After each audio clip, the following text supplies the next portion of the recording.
मोदी सरकार ने फिर पेश की नेबर फर्स्ट की मिसाल। पाकिस्तान से लड़ रहे अफगानिस्तान को भेजी मदद। अफगानी बोले, एक ही दिल है, कितनी बार जीतोगे।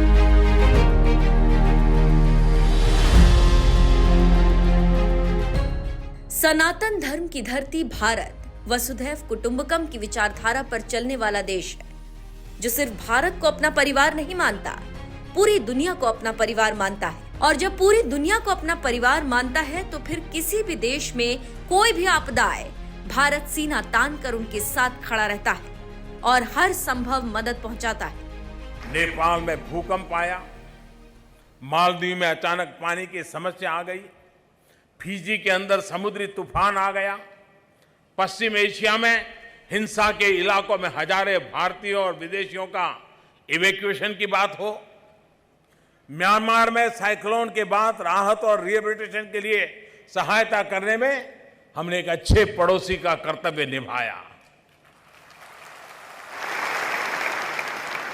साथियों, वसुधैव कुटुंबकम यानी the whole world is a family, यह विचारधारा हमारी परंपरा है और हमें इस पर गर्व है, यह हमारी रगों में है। आज सारी दुनिया भारत को थॉट लीडर के रूप में पहचानने शुरू किया है।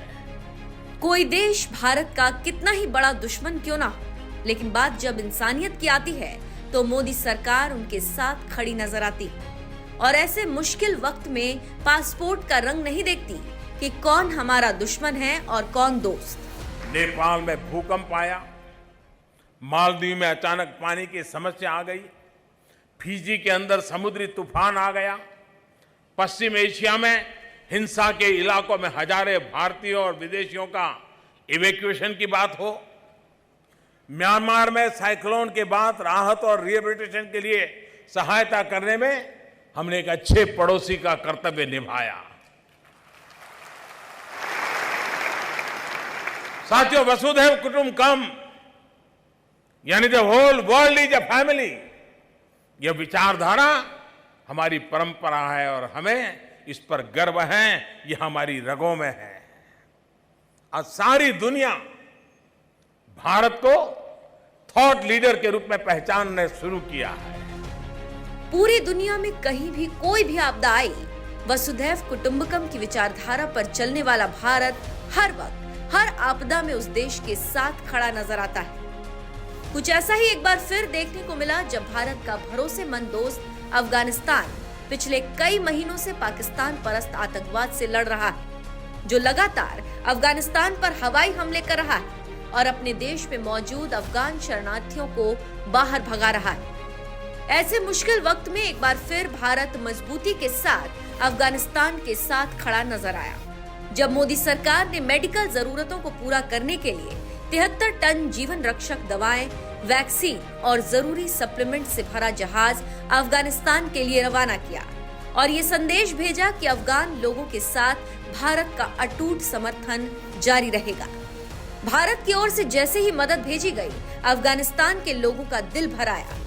फहीम शिनवारी नाम के एक अफगानी ने लिखा, हम सभी अफगान भारत सरकार और लोगों के आभारी हैं और भारत और अफगानिस्तान के बीच पक्की दोस्ती की कामना करते हैं। फजल अफगान नाम के एक अफगानिस्तानी युवक ने भारत की तारीफ करते हुए लिखा, एक ही तो दिल है और कितनी बार जीतोगे डियर इंडिया। हम वाकई आपके सपोर्ट की सराहना करते हैं। कारी बदर नाम के एक अफगानी ने पाकिस्तान पर तंज मारते हुए लिखा, भारत का बहुत बहुत धन्यवाद, कम से कम बम तो नहीं गिराए जा रहे हैं।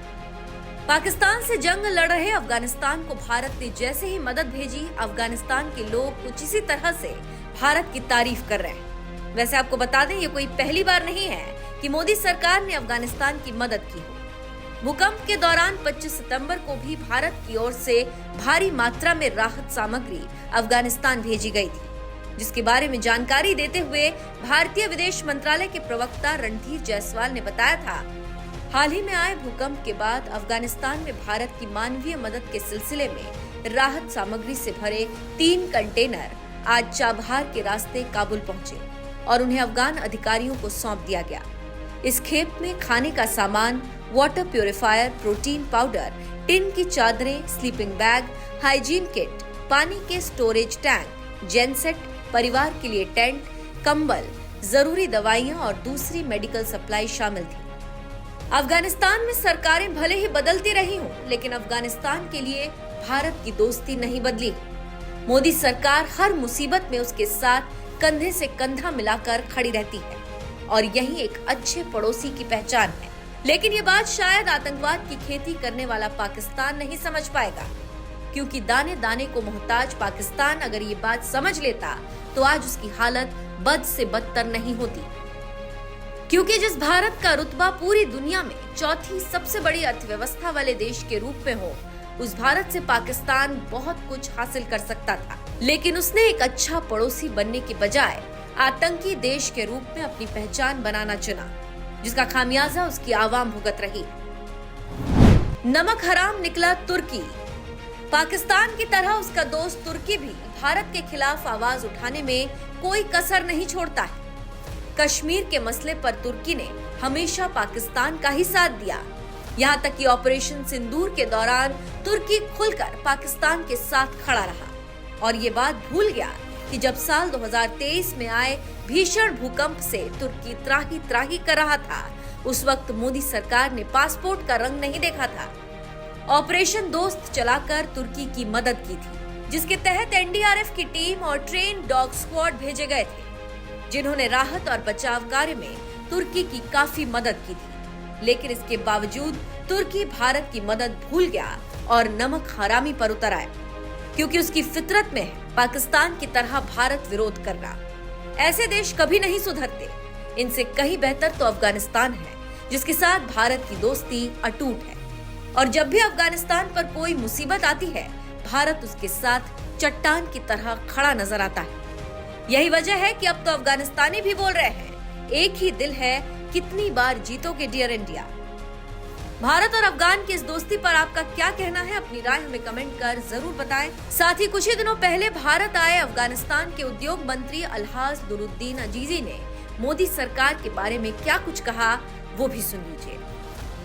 जो अफगानिस्तान में नीड है, ज़रूरत है और अफगानिस्तान का जो यहाँ का ज़रूरत है, हमारे मेन पॉइंट जो हम चाहते हैं कि इंशाल्लाह भी जो हमारे मीटिंग है वज़ारत तजारत साहब के साथ, इंशाल्लाह वज़ीर साहब तजारत के साथ जो मीटिंग होगा उसमें हम डिस्कस करेंगे और इसमें ज़्यादातर हम कोशिश कर रहे हैं कि हमारे जो ट्रेडर्स हैं जो दोनों तरफ ये माशाल्लाह एक्टिव है और काम कर रहे हैं, इसके लिए वीज़ा प्रोवाइड होना चाहिए। ये एक मेन पॉइंट जो हम डिस्कस करने वाले हैं, यही मसला है। और दूसरा जो इंडिया का प्राइवेट सेक्टर है, इससे अल्हम्दुलिल्लाह अफ़गानिस्तान में एक अच्छा मौके मसायद हुआ है और अफ़गानिस्तान में अभी जो मिसाल है अल्हम्दुलिल्लाह, जो जिस कोने में जाते हैं, किसी माइन में जाते हैं, किसी और प्रोजेक्ट में जाते हैं, तो अल्हम्दुलिल्लाह नो प्रॉब्लम को वहाँ पर कम्प्लीटली अमन आया है और स्टेबिलिटी आया है और वहाँ पर अल्हम्दुलिल्लाह भी आजकल कानून है, यानी कानून के बगैर अभी कोई न कोई ऑफिशियल दे सकता है और न कोई मसलन कोई सेक्टर खुसूसी के साथ मसलन कोई ज़्यादती और कमी कर सकता है इसमें। और इसके मौके से हम चाहते हैं कि जो इंडियन कंपनीज़ है उसको हम दावत करेंगे कि मसलन हेल्थ बख्शों में इन्होंने अफ़गानिस्तान में आकर सरमाया गुजारी करी। हस्पताल, अदविया का जो फैक्ट्रीज है, जॉइंट वेंचर हो सकता है, अलग की कर सकता है इंशाल्लाह वहाँ पर अफ़गानिस्तान में। और इसमें जो जितना इन लोगों के पास कैपेसिटी होगा अफ़गानिस्तान में, इससे दे विल इंशाल्लाह एक्सेप्ट। और इसके अलावा जो अफ़गानिस्तान में अभी आजकल जो हमने एक ऐलान किया है कि अफ़गानिस्तान इक़्तिसाद महवर यानी इक़्तिसाद महवर तो तद्वी तो संग हुए इकनॉमिक ओरिएंटेड। तो इस पॉलिसी के मातहत हम ये कर सकते कि अफ़गानिस्तान में जितना सरमायादार आ रहा है किसी प्रोग्राम में या किसी बख्श में सरमाया गुजारी करना चाहते हैं, मसलन शुगर मिल्स में, ऑयल मिल्स में और फ्लोर मिल्स में, राइस मिल्स में अफ़गानिस्तान में अल्हम्दुलिल्लाह कैपेसिटी है। और अगर ये प्राइवेट सेक्टर आना चाहते तो कॉटन्स फील्ड में हमारे पास तकरीबन 5.5 million cotton 5 million tonne cotton का प्रोडक्शन है अफ़गानिस्तान।